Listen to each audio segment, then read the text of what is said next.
కారం రంగు రుచితో ఉంటుంది. ఆచి మిరపపొడి అదరగొట్టే కారం రంగు రుచి.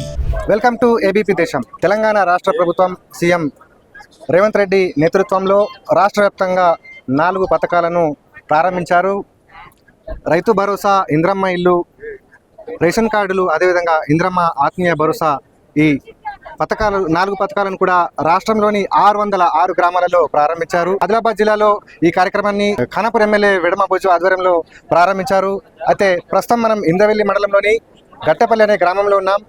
ఇక్కడ ఈ గ్రామంలో మరి ఈ 4 పథకాలను ఏ విధంగా ప్రారంభించారు, ప్రజలకు ఏ విధంగా భరోసా కల్పించారనేది ప్రస్తుతం మనతో పాటు ఖానాపూర్ ఎమ్మెల్యే వెడమ బొజ్జు గారు ఉన్నారు. అన్నది తెలుసుకుందాం. ఖానాపూర్ నియోజకవర్గంలో ఏదైతే ఈ యొక్క 4 పథకాలను ఏ విధంగా మీరు అమలు చేస్తూ ఉన్నారు, రాని వారికి మీరు ఏ విధంగా భరోసా కల్పిస్తున్నారు? ఈరోజు చాలా స్పష్టంగా ఈ యొక్క 4 పథకాలను అమలు చేసే విధానం మీద ఒక 4-5 రోజుల క్రితమే గ్రామ సభలను కండక్ట్ చేయడం అనేది జరిగింది. ప్రజాస్వామ్యం బతుకునడానికి చెప్పడానికే ఈ యొక్క గ్రామ సభల యొక్క ప్రధానమైన ఉద్దేశం. మనం చూసాం, ఆ 10 సంవత్సరాల కాలంలో ఏ ఒక చిన్న గ్రామ సభని ఎంపిక చేయలే. ఎందుకంటే ఆ రోజులు ఇచ్చేంటి వాళ్ళు రుణమాఫీ అంశం అయితేనేమి, దాంతోపాటు దళిత బంధు అయితేనేమి, మిగతా ఏ స్కీములు అయినా సరే వాళ్ళు ఎమ్మెల్యేల దగ్గర కూర్చొనో లేకపోతే ఏసీ రూమ్ల దగ్గర కూర్చొని వాళ్ళు ఎంపిక చేసుకొని వాళ్ళ కార్యకర్తలకు ఇవ్వడం అనేది జరిగింది. కానీ మేము ఈరోజు ఎంపిక అనేది క్షేత్రస్థాయి అధికారులకు అప్పగించి నిజమైన లబ్ధిదారులను గుర్తించండి. ఒకవేళ మీరు అట్లాంటి వేరే వాళ్ళని ఎంపిక కాని వాళ్ళని మీరు గుర్తిస్తే, ఎలిజిబుల్ కాని వాళ్ళని గుర్తిస్తే తప్పకుండా మీ మీద క్రిమినల్ చర్యలు యాక్షన్ తీసుకోబడతాయని చాలా స్పష్టంగా చెప్తూ చాలాసార్లు సర్వే చేయించుకొని దాని ద్వారా రిమార్క్ కాలంలో మనం సెలెక్ట్ అయిన వాళ్ళు నిజంగా వాళ్ళు ఏ స్టేజ్లో ఉన్నారు, పైనుంచి పూరి గుడిసెనా, రేకుల సెట, పెంకుటిల్లా, లేకపోతే గడ్డితో గుడిసా, లేకపోతే అసలు ఇల్లు లేదా, ఒకే కుటుంబంలో 4-5 కుటుంబాలు ఉన్నాయా, ఆ రకంగా చాలా స్పష్టంగా సర్వేలు చేసి ప్రత్యేకించి ఎంపిక చేయడం అనేది జరిగింది. మరి మేము ఆ రోజు ఎలక్షన్ కంటే ముందు చెప్పాం, మరి ప్రత్యేకించి స్కీమ్లని 100% అమలు చేస్తామని మాటిచ్చాం. ఈరోజు దేవుళ్ళ దగ్గర బాండ్ పేపర్లు రాసి ప్రమాణాలు చేశాం. ఇచ్చిన మాట కట్టుబడి గౌరవ ముఖ్యమంత్రి ఇలాంటి స్కీమ్ల మీద నిర్ణయం తీసుకోవడం ఒక శుభపరిణామం. గణతంత్ర దినోత్సవాన్ని పురస్కరించుకొని ఈరోజు ఒకేసారి 4 స్కీమ్లను ప్రారంభించడం. అందులో ఇంద్రమ్మ ఇల్లు, ఎవరైతే ఇల్లు లేని ప్రతి కుటుంబానికి ఇంద్రమ్మ ఇల్లు ఇవ్వడం, దాంతోపాటు రేషన్ కార్డు లేని ప్రతి కుటుంబానికి రేషన్ కార్డులు ఇవ్వడం, రైతు ఉపాధి కూలీలకు 12,000 ఇస్తామని ఆ రోజు ఎన్నికల్లో హామీ ఇచ్చాం. ఆ ఇచ్చిన హామీకి అనుగుణంగా ఈరోజు ఉపాధి కూలీలకు 12,000 చొప్పున రైతు భరోసా, ఆత్మీయ భరోసా కింద ఇవ్వడం, దాంతోపాటు రైతు భరోసా భూమిని ప్రతి కుటుంబానికి ఎకరానికి 12,000 చొప్పున, ఎన్ని ఎకరాలు ఉంటే అన్ని ఎకరాలకి 12,000 చొప్పున వాళ్ళకి రైతు భరోసా కింద డబ్బులు ఇవ్వడం, దాంతోపాటు రేషన్ కార్డు లేని కుటుంబాలకి రేషన్ కార్డు, ఇల్లు లేని కుటుంబాలకి ఇల్లు. ఈ 4 స్కీమ్లని ఈరోజు స్టార్ట్ చేయడం నిజంగా అభినందనీయం. ముఖ్యంగా ముఖ్యమంత్రి గారికి ప్రత్యేకించి ధన్యవాదాలు తెలియజేస్తున్నాం. ఈ ప్రాంతంలో చాలామంది బడుగు బలహీన వర్గాలు, పేదవాళ్ళు, దళితులు, గిరిజనులు, మైనార్టీలు, మిగతా వాళ్ళందరూ కూడా ఇల్లు లేక ఇబ్బంది పడితే అట్లాంటి వాళ్ళకి ఒక భరోసాలాగా ఈ యొక్క స్కీమ్లో ఉపయోగపడతాయి. తప్పకుండా భవిష్యత్తులో కూడా ఎలాంటి అవకతవకలు జరగకుండా పారదర్శకంగా, పార్టీలకు అతీతంగా ఈరోజు ఓపెన్గా మరి గ్రామ సభల్ని పెట్టాం. గ్రామ సభలో ప్రధాన ఉద్దేశం ఏంటిది, ఎవరైనా లబ్ధిదారి కానివాడు, ఎగ్జాంపుల్ అర్హత లేనివాడు ఎవరైనా ఎంపికైతే దాని నుంచి తొలగించడానికి, అర్హత ఉన్నవాడు ఎవరైనా ఉంటే వాళ్ళని యాడ్ చేయడానికి, ఆ రకంగా గ్రామ సభల్ని బహిరంగ పెట్టడం తప్ప ఏదో పార్టీ లీడరో, పటేలో, నాయకో, లేకపోతే ఎమ్మెల్యేనో, ఎంపీటీసీనో, జడ్పీటీసీనో కూర్చొని ఈ యొక్క తయారీ విధానం జరగలే. నిజంగా ప్రజాస్వామ్యం బతుకుంది, గ్రామ సభలకు పవర్ ఉంది అనే ఆలోచన బహిరంగ ప్రజల దగ్గర పెట్టి ఈరోజు ఎంపిక చేయడం అనేది జరిగింది. 100% ప్రతి పేదవానికి మా యొక్క సంక్షేమ పథకాలను అందిస్తామని సంగతి తెలియజేస్తున్నాను.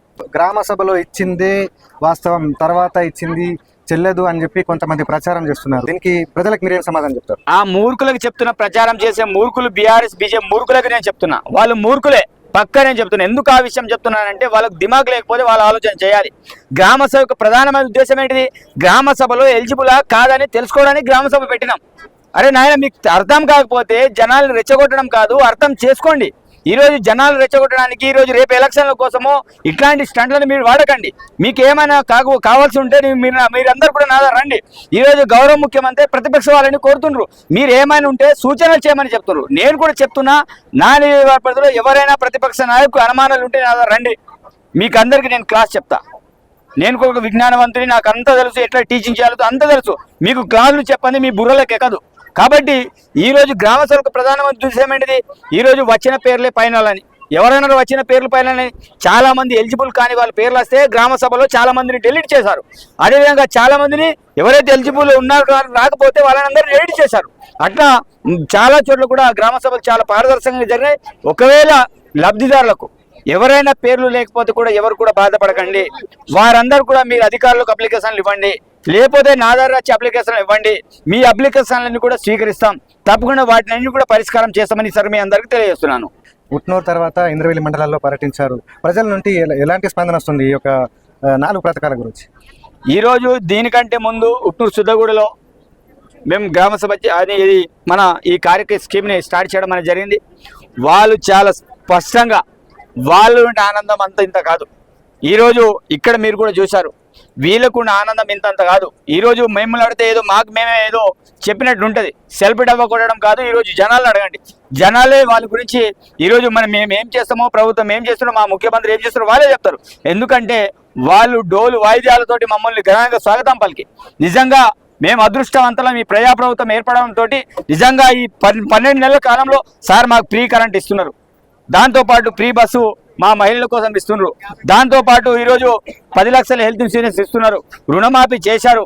ఈరోజు మళ్ళా రేషన్ కార్డులు ఆత్మీయ భరోసా కింద మళ్ళా 12,000 రూపాయలు రైతు భరోసా కింద డబ్బులు, అదేవిధంగా ఇల్లు లేని కుటుంబాలకు ఇల్లు ఇస్తున్నారు. నిజంగా సంతోషిస్తున్నాం సార్. తప్పకుండా మీలాంటి వాళ్ళు మా ప్రాంతంలో ఎమ్మెల్యే గెలవడం సంతోషం. ఈరోజు తెలంగాణ రాష్ట్రానికి ముఖ్యమంత్రి రేవంత్ రెడ్డి గారు ఉండడం పెద్ద అదృష్టమని ఈరోజు జనాలందరూ కూడా మాట్లాడుతున్నారు. ఈరోజు ఆ విషయాన్ని మీరు అందరూ కూడా తెలుసుకోవచ్చు. మహిళలు కావచ్చు, ఈరోజు యువకులు కావచ్చు, ఎవరైనా సరే ఉద్యోగుల విషయం కూడా చాలా స్పష్టంగా 5 నిమిషాల ఒక వాయిస్ని సీఎం గారు రిలీజ్ చేయడం అనేది జరిగింది. చాలా మందికి ఉద్యోగాలు ఈ సంవత్సర కాలంలో, ఇంకా భవిష్యత్తులో కూడా మా లక్ష్యం ఒకటే, నిరుద్యోగులందరికీ ఉద్యోగాలు కల్పించడం, పేదవాళ్ళకి అభివృద్ధి ఫలాలు అందించడం మా లక్ష్యం. ఈ 4 పథకాలతో పాటు మరి ఏదైతే పెన్షన్ల గురించి కూడా ప్రజలు చెప్తా ఉన్నారు. కొంతమంది వితంతువులు కూడా చాలామంది చాలా పేదరికంలో ఉన్నటువంటి వాళ్ళు కూడా మాకు పెన్షన్లు రావడం లేదని చెప్తున్నారు. వీటిని కూడా మీరు ఎప్పుడు ప్రారంభించబోతున్నారు? 100% పెన్షన్లు కేవలం మాకు కేవలం పెండింగ్ ఉన్నది పెన్షన్ మాత్రమే. పెన్షన్దారుల విడో మహిళలకి, అదేవిధంగా వికలాంగులకి, అదేవిధంగా వృద్ధాప్య మహిళలకి, పురుషులకి, అందరికీ ఎవరైతే పెన్షన్ గురించి ఆలోచించే వ్యక్తులు ఉన్నారో మీ అందరికీ 100% 4,000 చొప్పున పెన్షన్ ఇచ్చే బాధ్యత మాది, మాటిస్తున్నాం. కానీ ఉన్నటువంటి ఆర్థిక పరిస్థితుల నేపథ్యంలో కొంత ఆలస్యం అవుతుంది. అయినా మీరు ఆలోచించండి, ఎన్ని ఆర్థికపరమైన ఇబ్బందులు ఉన్నప్పటికీ కూడా మేము అనుకున్న వాటిలో మేము అనుకున్న లక్ష్యానికి చేరుకున్నాం. తప్పకుండా పెన్షన్ కూడా గౌరవ ముఖ్యమంత్రి కావచ్చు, మంత్రులు కావచ్చు, అందరు కూర్చొని నిర్ణయం త్వరలోనే తీసుకోబోతారు. ప్రతి కుటుంబానికి, ఎవరైతే ఎలిజిబుల్ ఉన్న కుటుంబాలకి పెన్షన్ ఇచ్చే బాధ్యత మాది. కాబట్టి తొందరపాటు ఏం లేదు. ఎందుకంటే ఆర్థిక సంక్షోభం ఉంది. ఈ యొక్క ఆర్థిక సంక్షోభానికి ప్రధానమైన కారకుడు కేసీఆర్ కాబట్టి ఈ రకమైన పరిస్థితులు ఉన్నాయి. అయినప్పటికీ మా ముఖ్యమంత్రి డబ్బులు లేకపోతే విదేశాలకు వెళ్ళి, దావోస్కి వెళ్ళి ఈ ప్రాంతాన్ని డెవలప్ చేయడమే మా బాధ్యత. ఆ 10 సంవత్సరాలు తెలంగాణ రాష్ట్రం విధ్వంసానికి గురికైంది. విధ్వంసమైన రాష్ట్రాన్ని తప్పకుండా పునర్నిర్మాణం చేయాలని ఆలోచనతో కంగనం కట్టుకునే మా ముఖ్యమంత్రి రేవంత్ రెడ్డి గారు ముందుకెళ్తున్నారు. అదే రకంగా మేము మిగతా వాళ్ళకు కూడా స్కీమ్లు కూడా ఇచ్చిన మాట ప్రకారం 100% అమలు చేస్తాం. సో రైట్, ఇది మొత్తం మీద ఖానాపూర్ ఎమ్మెల్యే వెడమ బజ్జు చెప్తున్నటువంటి పరిస్థితి. అందరికి కూడా సంక్షేమ పథకాలు అన్ని కూడా అందించేలా తమ ప్రభుత్వం కృషి చేస్తున్నది. ఎవరు కూడా ఆందోళన చెందవద్దు. మరి గ్రామ సభలో జరిగినటువంటి లిస్టే ఫైనల్ కాదు, అందరికి కూడా ఇది నిరంతర ప్రక్రియ, ఇది కొనసాగుతూనే ఉంటుందని చెప్పేసి అయితే ఖానాపూర్ ఎమ్మెల్యే వెడమ బజ్జు చెప్తున్నారు. ఆదిలాబాద్ జిల్లా నుండి శైలేందర్, ఏబీపీ దేశం.